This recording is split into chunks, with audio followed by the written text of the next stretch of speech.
Okay, welcome to the deep dive.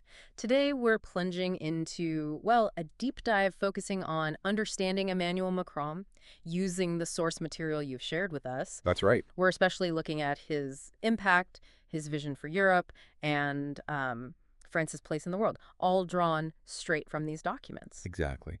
And the sources, they offer a pretty comprehensive look, actually. Yeah. They trace his political rise, look at his domestic approach, the challenges he faced there, explore his big European project, and then dig into his foreign policy, too. You'll see they give different perspectives, some quite critical. So our mission today, for you listening, is to sift through this material together.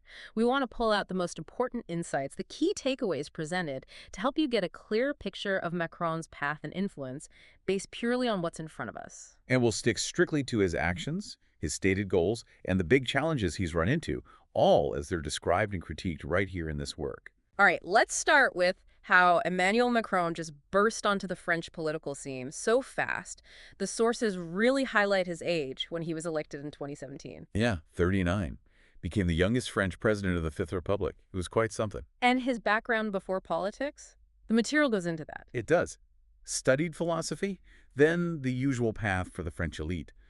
The École nationale de l'administration, INA. Right. After that, Inspector General of Finance, and then a stint in investment banking at Rothschild. Then came the jump into politics. He joined Francois Hollande's team. First as Deputy Secretary General, then later Minister of Economy, Industry, and Digital Affairs. A pretty rapid rise there, too. And the sources point to a key moment, him resigning from that ministry. Yeah, in 2016. Yeah. To set up his own political movement, ready for the presidential run. En Marche, it was called initially. Later, La République en Marche. And it was pitched as this new thing, centrist, strongly pro-European, really designed to shake up the old political landscape. How did it do that? The sources mention the framing. Right. Framing the election as progressists versus nationalists. So Yeah. that really cut across the traditional left-right lines. So it pulled people in from the established parties. Exactly. Moderates who maybe didn't feel represented anymore. It built momentum. Enough momentum to win in 2017 against Marine Le Pen. Second round. Yep, 66.1% of the vote. But the sources also make a point of noting the abstention rate. Yes, record high, wasn't it? 25.4%. Which is significant. But here's where you start seeing different takes in the material. Okay. One source, for example, suggests his quick rise wasn't just down to political talent. It mentions the potential influence of powerful backers. It talks about a finance-media nexus. Okay, so hinting at favorable decisions when he was minister, or maybe supportive media. That's the suggestion from that perspective, yes. Yeah. And that connection to finance keeps coming up in the critiques presented. Like with his early policies. Precisely. Abolishing the solidarity tax on fortune, the ISF, and bringing in a flat tax on capital income. The sources explain that's what quickly got him tagged as the president of the rich. And the criticism presented about those policies? Is that they basically blew a hole in the budget, a gap, the sources say, that was filled by raising taxes on ordinary people. So contributing to a wider income gap. That's the argument laid out. Increased fiscal pressure on lower-income groups. One source even connects this period to a surge in poverty since 2010, alongside cuts to public services. So that's the domestic backdrop. And then not long after the election came a huge test. The yellow vests. Yeah, late 2018. It started, remember, with that protest against the new eco tax on fuel. But it snowballed, didn't it, into much broader protests? Absolutely, against his policies generally, but also this perception of him being, well, detached, out of touch with ordinary people's struggles. And the sources are quite critical of how he initially handled it. They are. They suggest he underestimated the whole thing, was slow to react, and that silence apparently just made things worse. It fueled the resentment, especially among those who already felt left behind or saw him as that president of the rich. And the demands went way beyond just the fuel tax. Oh yeah. It escalated to calls for him to resign. The government did eventually back down on the tax, suspended it, then canceled it. But as the sources note, for the protesters, it felt like too little, too late. Now, the handling of the protests themselves, the material gets quite specific here. It does. It describes the government's response using terms like heavy-handed approach and even unparalleled police violence. And it lists some grim detail. Very grim. Targeting heads with those ball launchers, using stun grenades. The figures cited in the documents are stark. 11 deaths, 1,900 civilian injuries. Including hundreds of serious head wounds, comas, loss of eyes, hands. Yeah, 483 cases like that mentioned. It is quite shocking detail. And human rights groups were critical. They were, according to the material. And one source really highlights the irony. It sees Macron lecturing other countries on human rights while facing this kind of international criticism over the domestic situation. So these events, the source argues, really hit his approval ratings hard, a major challenge to his ability to connect and respond. Right. So building on those domestic difficulties and that drop in approval, one source offers a theory about a shift in tactics. Okay, what's the perspective? It suggests Macron used rhetorical ploys to sort of deflect attention from France's economic issues, which were made worse by COVID and how it was managed. And this perspective says he shifted focus onto France's Muslim minority. Ah, okay. So the claim is, what? Amplifying certain discourses. Exactly. This source claims the strategy involved boosting what it calls crude Islamophobic discourse through the media. The argument presented is that this aimed to create a public impression that French identity itself was somehow under threat from this group. Interesting. Does it give examples? It highlights the term ensauvagement, roughly translates to becoming wild or savage. Okay. The source traces its history used against foreigners, then picked up by the far right. And the argument is it's now used to, quote, vilify and defame the Muslim minority, framing them in dehumanizing ways, like associating them with animality or being subhuman. So the argument from this source is that this Islamophobic drift, as it calls it, is part of trying to reshape national identity. That's the idea presented. It suggests that exaggerating alleged crime allows for excessive repression that pushes the boundaries of the rule of law. And media discourse, in this view, helps make these extra legal measures seem acceptable when targeting Muslims. Is there evidence for this alleged rise in crime mentioned? Well, the source makes a point of saying that many studies actually find no empirical evidence for these claims about rising violent crime, often used in that discourse. And it connects this back to the yellow vests. It makes the point that this ostracization, as it terms it, happened even though Muslims largely didn't participate in the yellow vest movement, suggesting from this perspective that the targeting was more ideological. Okay.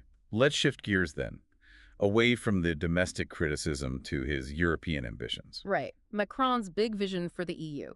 The sources describe it as aiming for a return of France as a driving force for European integration. And he received the Charlemagne Prize for that vision, based on European sovereignty. His whole approach involved Europeanizing his presidential campaign, didn't it? And once in office, the sources say he became a really fervent proponent of reform at European level. You see it laid out in those big speeches, like at the Clinics in Athens and the Sorbonne in 2017. The core idea presented is France taking the lead, putting proposals forward, pushing towards a more united, sovereign Europe. And central to this, according to the sources, is the French-German relationship. The Franco-German axis, yeah.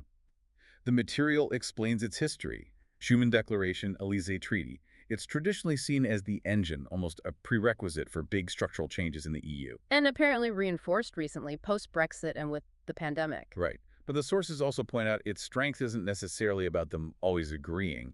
It's more about their ability to hash out their differences and then work together to bring the other member states along. Like with the Maastricht Treaty or the Euro. Exactly. Those are the examples given.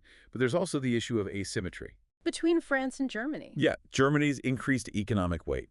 The sources note that historically France saw integration partly as a way to kind of contain or encase German power while also benefiting from it. So how did Macron try to address that imbalance? By undertaking those big domestic reforms we touched on earlier, labor market, training, the economy, the idea presented is that this was partly to gain credibility, to be seen as a strong and credible partner for Germany. So fixing things at home gave France legitimacy to propose things in Europe. That's exactly what he said in the Sorbonne speech, quoted in the material. It was about ensuring France was seen as an equal in that key relationship, which is seen as vital for governing the EU effectively.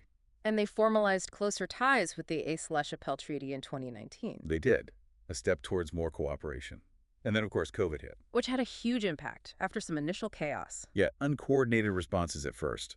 But then it actually pushed them towards joint action.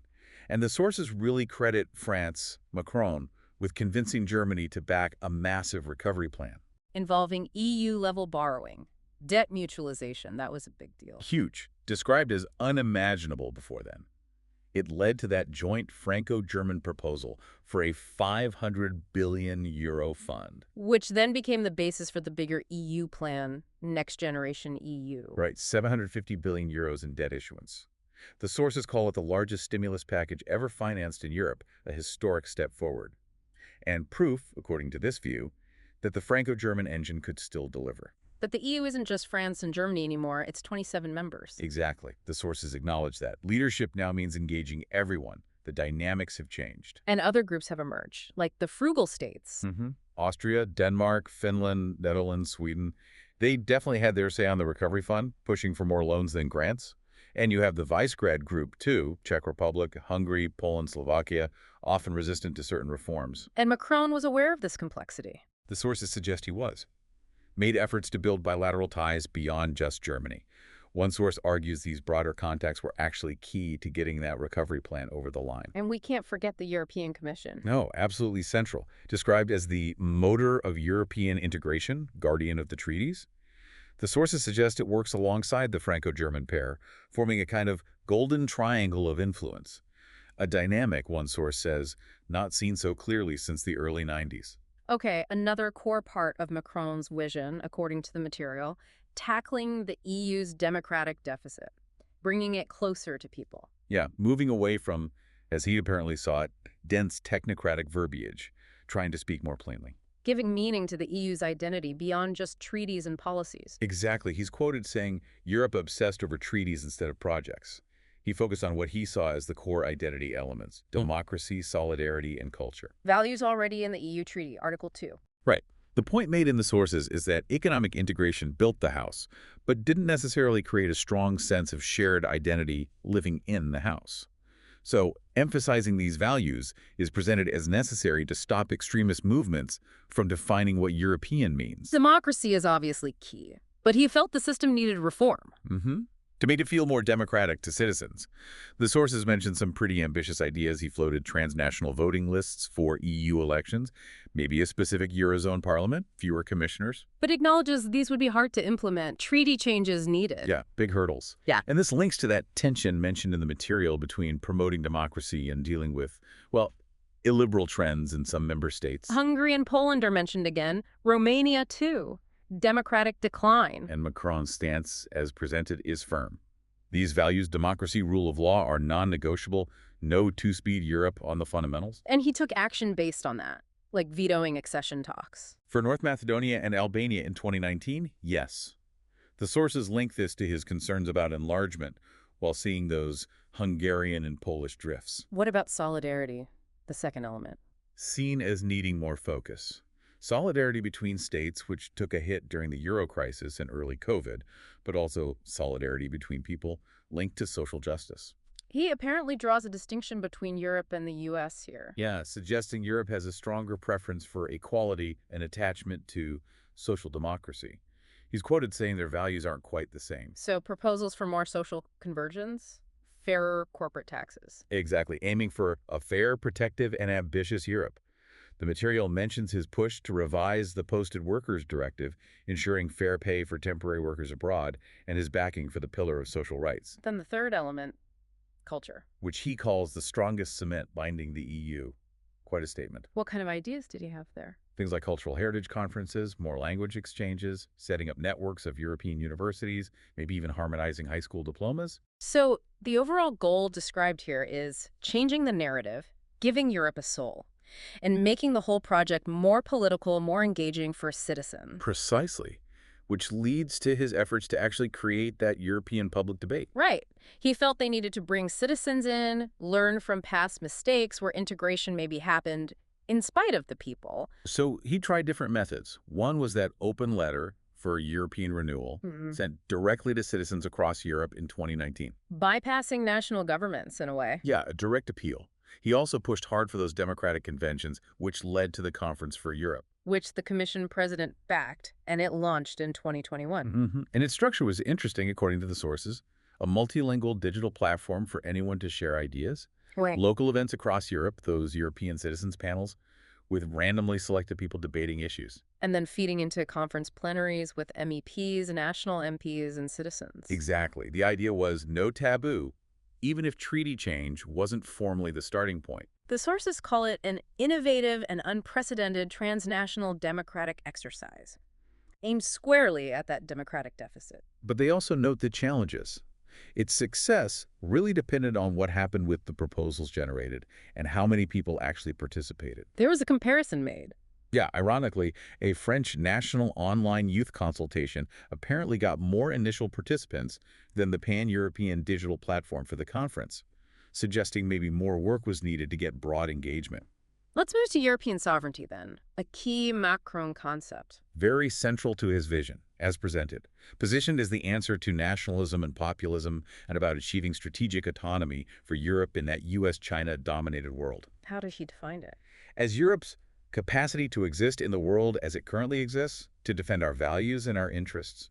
And the sources say this phrase, this concept, really took hold in Brussels. Does it imply the EU becoming a state? The sources explore that. They touch on the constitutional questions.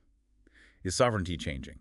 Concepts like multi-level constitutionalism are mentioned, or maybe a post-traditional conception, where the EU could have its own kind of sovereignty. But Macron's argument, crucially, is that European sovereignty strengthens, rather than weakens, national sovereignty. They're presented as complementary. So the EU acts where states can't effectively on their own. Kind of like the subsidiarity principle, yeah. But when the EU acts, it should do so with all the strength expected from a state, transforming the EU into a real political player, internally and externally. And there's an internal political logic described too. Yes, using this idea to counter the souverainists, those arguing for leaving the EU. Framing integration not as giving up power, but as gaining collective power, increasing state authority in a global context. And his program linked to this had several dimensions. 6 main ones listed in the sources: strategic autonomy in defense and security, managing migration and building a common foreign policy with a focus on the Med and Africa, leading the green transition, promoting Europe's own digital model, and being in economic and monetary power.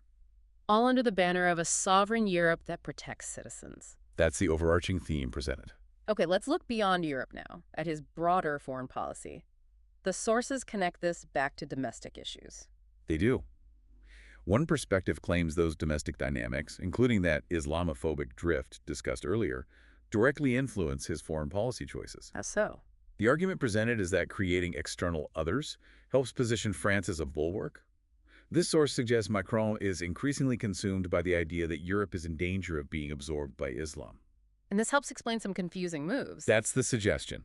Citing again his veto on accession talks for North Macedonia and Albania, arguing the real reason from this viewpoint might have been their Muslim populations, not just process concerns. His stated aim, though, was France's back, restoring France's global standing. Within a newly energized Europe, yes, while adopting what the source calls progressive neoliberal views on globalization. But this view faces obstacles, according to the source. Yeah, described as intractable obstacles, things like perceived ineffectiveness in foreign policy, the fact Europe is still fractured despite his efforts, and a lack of progress domestically in France, all contributing to disappointing poll numbers mentioned in the material. There's a pretty sharp critique about France's global relevance, too. Contrasting its past influence in culture, ideas, etc., with what the source sees as a diminished role today in solving major global issues, diplomatic, military, economic. Made worse, it suggests, by the 2008 crisis and COVID. And the material brings up some difficult history. Yes, challenging critiques regarding France's past actions. Rwanda's mentioned allegations of training and supplying Hutu forces pre-genocide, providing diplomatic cover. And Srebrenica suggesting connivance with Bosnian Serbs. The source uses this to question the consistency between rhetoric and policy. Exactly. Highlighting perceived contradictions between France's talk on democracy and human rights and its actual policies, historically and perhaps ongoing. What about French-speaking Africa? France-Afrique. The sources note rising anti-French sentiments there, and they explain the critique of neo-colonial practices maintaining influence through business, politics, military ties to keep friendly regimes in power, secure resources, and markets. Hindering genuine independence. That's the criticism presented. The source even cites that Italian deputy PM suggesting sanctions on France for supposedly impoverishing Africa and causing migration, claiming France relies on Africa economically. And Macron made some controversial remarks himself. At the G20 in 2017, yeah. Responding to a question about a Marshall Plan for Africa, he called the challenge civilizational and brought up high birth rates. The source cites pundits calling these remarks racist, problematic, and arrogant. France's military operations in the Sahel also come under scrutiny. Intended to fight insurgents, but described in the material as failing, resulting in losses. Some French generals reportedly quoted saying victory there is impossible. And needing funding from elsewhere. Claimed France needed help from the UAE and Saudi Arabia to finance the troops. Plus, there's growing local resentment towards the French presence. And a critique of Macron's style with Sahel leaders. Described as summoning them to Paris like a colonial chief, seen as a public humiliation that backfired. Okay, shifting to another major foreign policy focus in the sources. Turkey, positioned as a new adversary. The material suggests understanding this requires looking back to the post-Arab Spring period. Right, where France often backed autocratic regimes, while Turkey supported groups pushing for change. This difference in approach is highlighted. And the alliance with the UAE is key here. Very key. Solidified by that French military base in Abu Dhabi, with a security clause committing France to defend the UAE. And the arms sales connection. The source claims huge profits for France from selling arms to the UAE and Saudi Arabia, citing figures like 4.7 billion euros to UAE 2010-19 and 11.3 billion to Saudi Arabia last decade. The argument being France benefits from their bellicose policies. Yes, and helps the UAE crush human rights. The source alleges these sales violate the arms trade treaty, showing a gap between French rhetoric and practice. And Macron continued this policy. We did, according to the source, which suggests it fit with what it terms his Islamophobic orientation, leading to vilifying groups linked to political Islam, even those fighting terrorists. How is Turkey presented in contrast? As a potential democratic model for the MENA region, reconciling modernity and heritage. This, the source claims, led to rising popularity for Turkey's president in the Middle East, unlike negative views of the UAE leader. And Turkey apparently thwarted UAE aims. In Qatar, Libya, yes. By breaking the blockade on Qatar and helping the Libyan government survive, Turkey defeated key UAE goals, making the UAE feel overextended, according to this view. This leads into the Eastern Mediterranean tensions. Over maritime borders and energy resources.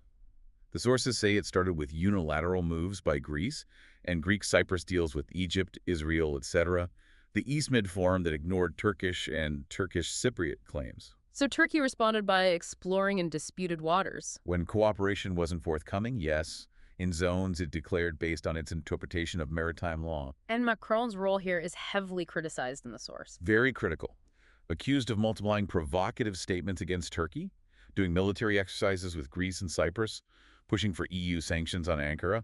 The conclusion from this source: that these actions hurt France's standing, left Paris somewhat isolated, without full NATO or EU backing on this.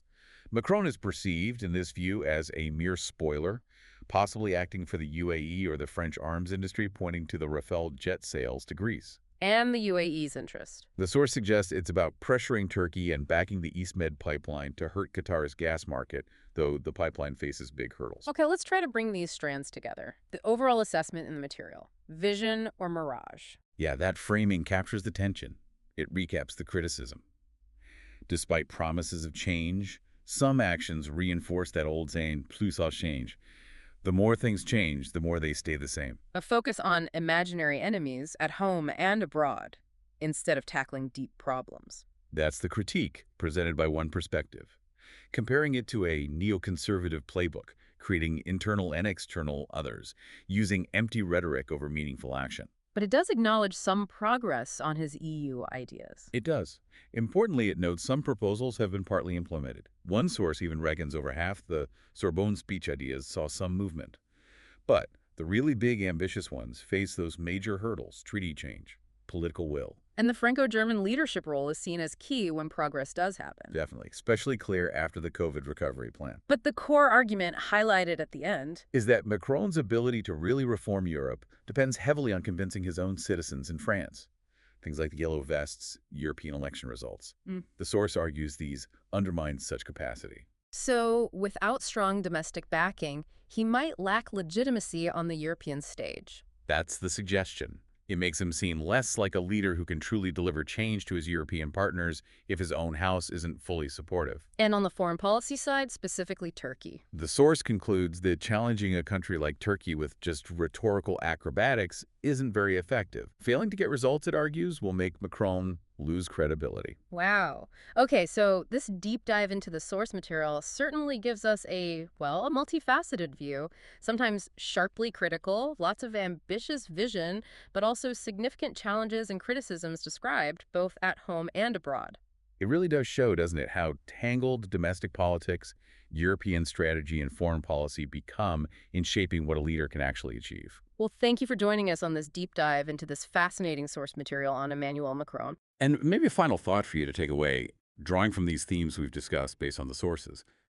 You have this account of a really ambitious European vision laid out, alongside descriptions of controversial domestic policies and foreign policy choices, and these quite different views on his effectiveness. What does all that tell us about leadership in Europe today? Is having a bold vision enough if you can't build and keep that broad consensus, both at home and with international partners, something to chew on as you follow events in France and the EU?